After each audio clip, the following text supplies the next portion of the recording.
rootless hair, a stray spray of saliva, or even the heavy breath of a man working under pressure.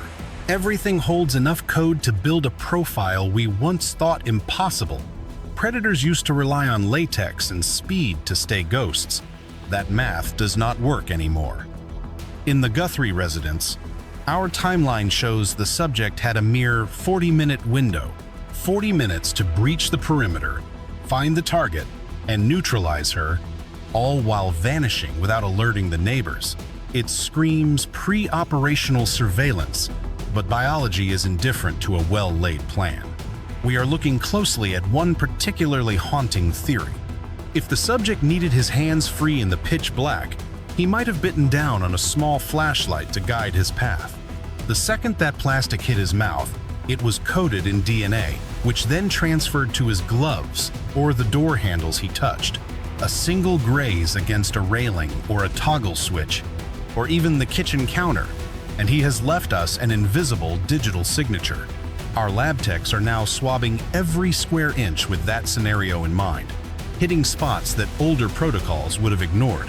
The game changer is our new ability to pull a profile from a rootless hair or touch DNA so thin it used to be considered trash.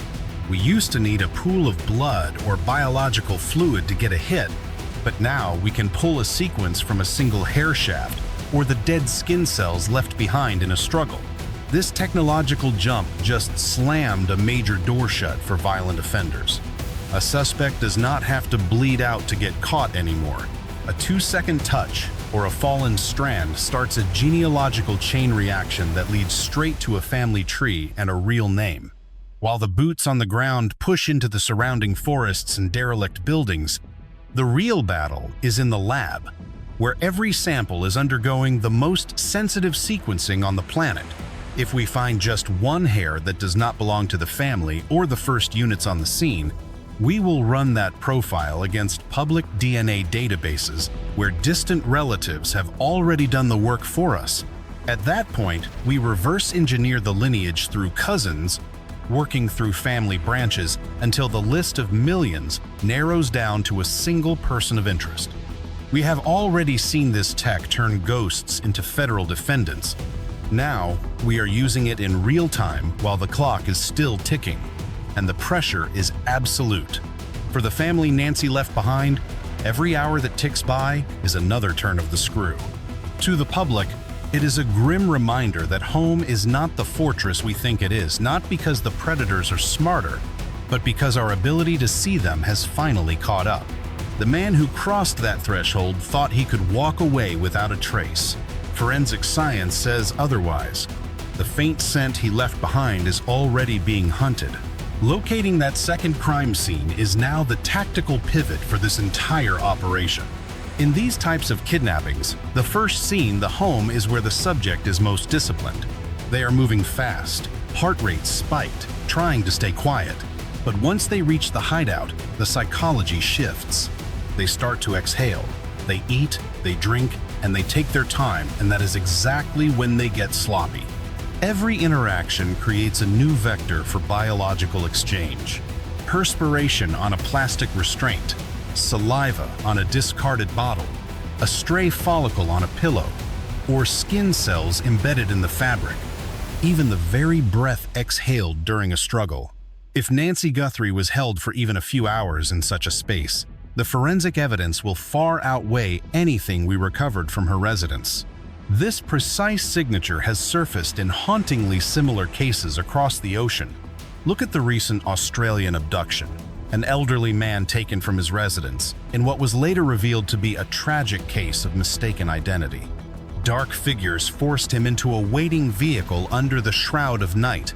Witnesses heard stifled screams, but no one moved to intervene. The primary scene offered nothing but tire tracks and a solitary boot print. The breakthrough only came when agents pinpointed the isolated shed where he had been held and interrogated. Though the suspects had vanished and the victim was gone, the interior was a goldmine of evidence. Blood on the concrete, discarded restraints carrying the DNA of multiple captors, food trash handled without gloves, and hairs that did not belong to the old man. That forensic chain eventually unmasked the entire cell. The similarities here are impossible to ignore. For Nancy, that secondary location, whether it is a remote cabin, a rented locker, or a modified van parked in the shadows, represents the exact moment the suspect's discipline began to fracture. We are now deploying every layer of modern signal intelligence to collapse the search radius. Cellular pings from that critical 40-minute window are being cross-referenced against license plate readers along every tactical escape route.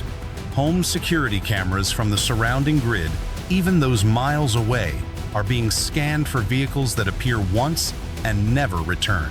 Geofencing analytics, involving anonymized clusters of mobile device data, help us reconstruct who was physically near the Guthrie residence during the snatch and who then moved in a way that defies routine. When a vehicle of interest or a specific property surfaces from this digital dragnet, forensic units move in silently, looking not for Nancy herself, but for the microscopic ghosts she and her abductor left behind. At the center of this multi-front operation is investigative genetic genealogy, being applied with total urgency. If we pull even a partial DNA profile from the house, or a potential secondary site, it is immediately uploaded to public databases, where millions of citizens have shared their genetic history for ancestry research. This process does not require the suspect to be in a criminal database. Instead, analysts build massive family trees, starting from distant cousins. A third or fourth cousin in another state is often enough. They triangulate back to a small cluster of names, then we confirm through covert collection, perhaps a discarded coffee cup or a used tissue that provides the high-quality reference DNA we need. This is exactly how the suspect in the University of Idaho homicides was identified. DNA on a knife sheath led to distant relatives, then to a familial match. Even the Golden State Killer, who hid in plain sight for over 40 years, fell to this method when a relative's casual DNA test stripped away his anonymity forever. In the Guthrie investigation, the fact that the suspect has no criminal record might actually be his biggest vulnerability. The old loophole, the idea that staying out of the police system makes you invisible, has been destroyed. If any blood relative pursued their heritage through a commercial kit, that profile is now a breadcrumb leading us straight to the perpetrator. Our labs are working around the clock to isolate mixed biological samples, stripping the victim's DNA from the intruder's on-door handles, clothing, or from under her fingernails if there was a fight. Advanced sequencing can now filter that noise with terrifying precision, turning ruined evidence into a conviction. But this scientific push is hitting a wall of cold, hard reality. Processing a single trace sample can take weeks, especially when the risk of contamination requires a total restart. Public pressure is building with every day of silence. But rushing means we risk breaking the chain of custody. The lack of updates is a calculated choice. Talking too soon tells the suspect to burn the evidence or disappear. Behind the scenes, behavioral profilers are working with geneticists to build a phantom age, ancestry, local ties to narrow the hunt. The net is closing, not through a high-speed chase, but through cold, data-driven elimination. For those who love Nancy, this silence is an agonizing, heavy weight. Every silent hour that ticks by only deepens the terror that our window for a rescue is slamming shut. Still, the digital shadows haunting us are also our best lead. Science is an unforgiving witness. In today's world, a single slip-up is a life sentence. Whoever thought they could slip in and out undetected is discovering a hard truth. The body betrays its owner with every breath and touch. Fusing data streams with genetic markers has evolved this case from a standard search into a high-stakes psychological chess match. Each lead and suspect location flagged by geofencing or erratic driving patterns is now being dismantled by our specialized evidence recovery teams. Operatives are bathing rooms in ultraviolet light, hunting for the hidden oils of a handprint that even tactical gloves couldn't fully mask. We are sifting through air ducts for dead skin, and scouring dryer vents for the microscopic grit that tells a killer's secret history. The damp air inside the residence on the night she was taken, swollen by the evening storms, acted like a cold room, shielding delicate biological evidence from the rot of time and heat. If the subject barked orders or whispered threats while subduing the victim, just one microscopic speck of saliva on the carpet could give us a genetic blueprint strong enough to build a conviction. This invisible treachery is fueled by the offender's own physiological reactions. Adrenaline floods the system during a violent encounter, forcing the body to shed cellular material and respiratory droplets at a frantic, uncontrollable rate. White-knuckling a steering wheel leaves a sweat-drenched signature inside a glove. Once that glove comes off, the biological trail starts bleeding onto everything else. Field agents are now scouring remote shoulder roads, forgotten alleyways, and industrial lockers tucked away within the suspect's projected travel radius. These are the quiet spots where a panicked mind tries to clean up, ditching zip ties or bloody clothes, unaware each item is a carrier for touch DNA. Today's forensics can extract a clean profile from ruins that we use to write off as contaminated junk. The possibility that this was a botched hit adds a sickening layer of chaos to the clock. If she was snatched simply because she looked like a previous tenant or some debt-ridden associate, the moment he realizes he has the wrong woman is when the situation turns lethal. When a predator realizes his mistake, his window for disposal shrinks violently. Desperate burner calls and sloppy daytime moves are the hallmarks of a crumbling plan. That is the messy stage where forensic errors multiply. A greasy bag thrown from a moving vehicle, a crumpled receipt in a ditch, or a half-hearted attempt to bleach a floor, these are the links that will eventually bind him. The Bureau has flooded the zone with rapid sequencing tech that yields results in under 2 hours, backed by interstate digital dragnets. But the real hammer is genetic genealogy. It is the foundation of modern hunter-killer operations. A clean sheet and no prior arrests won't save him anymore, because his own family is unknowingly stripping away his mask with every kit they mail in. Some distant cousin's interest in their family tree has become a homing beacon for us. We are mapping autosomal segments like a digital roadmap to his front door. We prune the family tree until only one branch remains, the one that intersects perfectly with the crime scene. Verification is a quiet, surgical process. We wait for him to toss a coffee cup or a cigarette butt, then we pounce on the match before he even knows we are outside. This slow tightening of the noose is why our press briefings are so guarded. We do not want the ghost to know we have seen him.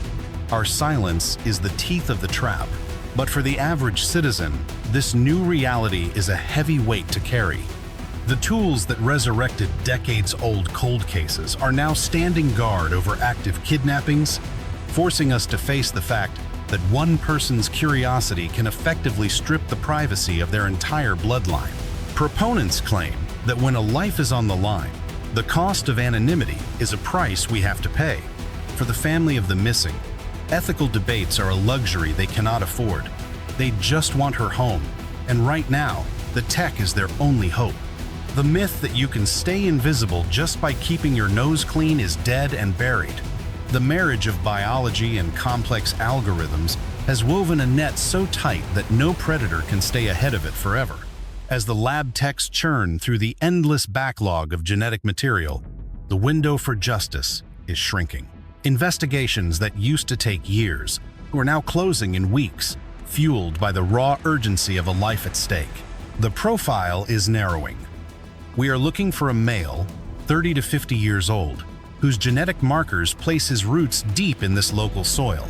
This predator shadowed the Guthrie residence long enough to execute a silent abduction, yet failed to anticipate modern forensics. Each day she remains missing only builds a stronger case against him. As Nancy remains in that dark room, the biological ledger at that location begins to overflow with incriminating evidence. The man who relied on shadows and speed to vanish is learning that his own skin has become the ultimate witness against him. This investigation has entered a silent, lethal phase where the momentum is felt more than it is seen. Laboratories across state lines are currently processing hundreds of biological samples in a massive, coordinated search for a match. Technicians are filtering out the DNA of the family and first responders, hunting for the one profile that does not belong. It could be a solitary, rootless hair found near the rear exit, or a microscopic trace of skin on a door handle that finally triggers the genetic sequence to end this nightmare. The protocol is surgical. Extract, sequence, map the family tree, and narrow the field until we are standing outside a suspect's front door. When the match arrives, and we are certain it will, the identification will be instantaneous and absolutely undeniable, spelling ruin for whoever thought they could disappear. This operation is already being whispered about as the Guthrie Protocol. It is a new standard, a lethal combination of rapid trace recovery and digital tracking, fused with genetic genealogy to create a unified weapon against those who snatch people from their homes.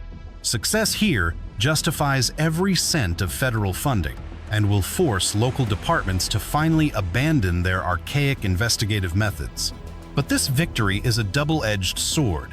Future predators might start wearing hazmat gear to avoid leaving a signature, burning clothes immediately, never staying at any secondary site for more than minutes, or even changing their methods of violence specifically to minimize biological exchange. Such evolution would lead to more desperate, violent acts, a reality that federal behavioral units are already preparing for. Our profilers are already simulating how the next generation of monsters will adapt to our new technology. For the people living in Nancy's neighborhood, the recent revelations have been a cold, sobering wake-up call. That comfortable illusion that a deadbolt and a neighborhood watch sign could keep evil out has completely dissolved. Security now rests on an invisible web of data. A distant cousin's curiosity about their heritage has become an ally for justice. A single paper cup thrown in a trash can is now enough to secure a life sentence. People can argue about privacy all they want, but for the families involved, the moral equation is devastatingly simple. No abstract worry about genetic databases matters more than finding Nancy or making sure her kidnapper never sees daylight again. The countdown that started during those 40 minutes of terror is still marching forward, relentless and cold. Each passing hour intensifies the family's agony while simultaneously hardening the forensic cage we are building around the suspect. The more time he spends in that hideout, the more saturated the environment becomes with his biological signature. He is leaving skin on the furniture, saliva on the glasses, and hair on the sheets with every breath. If she is alive, her presence is detailing his identity. If she is gone, those same traces become the roadmap to justice. Regardless of the outcome, the predator's own DNA is testifying against him, cold and indifferent to his guilt or regret. A single abduction from a bedroom has transformed into the ultimate testing ground for the future of federal law enforcement. The age of the perfect, traceless crime is over. Gloves and silence are no longer enough to hide from us. We aren't just out policing them. We are using the inescapable logic of human biology merged with bleeding-edge technology. The subject likely maintains his daily routines, perhaps scanning news headlines and thinking the trail has gone cold. But he is wrong. The trail was never cold. It was microscopic and patient, a trap built from skin cells and distant relatives that is already snapping shut. To the public watching this unfold, this case serves as both a chilling warning and a profound sense of reassurance. Monsters still walk among us, entering our sanctuaries, but they can no longer find safety in the shadows of anonymity. Science has turned the human body into the ultimate informant, and in this era, being clever isn't enough to escape. It is no longer about outrunning the law. It is about whether you can outrun your own biology. To protect the metropolis and families haunted by the specter of a midnight raid, the line is drawn. Cold steel is prepped. The only variable remaining is exactly when the iron trap will. Nancy Guthrie's vanishing act just hit a dark, critical threshold. A routine missing persons case in the suburbs has mutated into a high-tech manhunt, one that is rewriting the manual on how we hunt monsters in this digital era. For over 21 days now, investigators have picked apart every inch of the bedroom where she last closed her eyes, desperate for any microscopic breadcrumb explaining how she evaporated into the midnight air. The scope narrowed tonight, and it did so with lethal precision. This isn't just a snatch and grab from a single point anymore. The Bureau is now hunting for the shadows of a secondary crime scene. Somewhere hidden, a black site where Nancy was likely kept against her will, a place where the subject might have grown complacent, dropping the very biological evidence we can now turn into a forensic weapon. This is where we stop pounding the pavement and start digging through the double helix, the transition into investigative genetic genealogy. It is the same tech that finally put the Golden State Killer in a cage and dismantled the Idaho murders in record time. The underlying logic is cold and absolute. You cannot exist in a room without discarding microscopic fragments of your own identity, flakes of skin,